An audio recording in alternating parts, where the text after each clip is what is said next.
अनेक निवेदनं आज दिलेली आहेत, तिथं लाडक्या बहिणी बसल्या.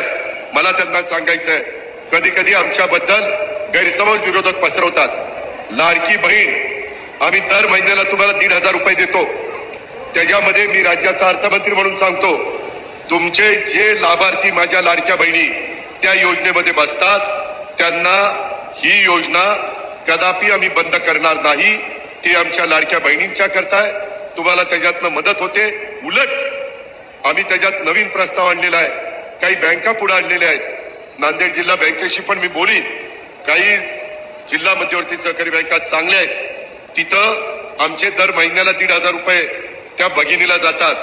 त्याच्याऐवजी त्या भगिनीला त्यांनी 30 ते 40,000 रुपये द्यायचे आणि हप्ता त्याच्यातनं त्यांचा जाईल. 40-50 हजार रुपयाचं भांडवल जर तिला झालं तर त्याच्यातनं ती माझी बहीण काही ना काही स्वतःचा व्यवसाय करू शकेल आणि त्याच्यातनं स्वतःचं कुटुंब ती उभं करू शकेल. हे होऊ शकतं. महाराष्ट्रात काही बहिणींनी केलंय. मला माझ्या नांदेडच्या, मला माझ्या या चव्हाणवाडीच्या परिसरातल्या बहिणींना सांगायचंय, तुम्ही पण त्या गोष्टीचा विचार करा. मी माझ्या सगळ्या कार्यकर्त्यांना, आमदारांना, माझ्या आमदारांना, पदाधिकाऱ्यांना, माझ्या महिला भगिनींना पण सांगणार आहे की ती कशी योजना आहे. शेवटी किती सांगून प्रश्न सुटत नाही, त्याकरता काही कार्यक्रम द्यावा लागतो आणि तशा पद्धतीचा कार्यक्रम आम्ही लोकांनी दिलेला आहे.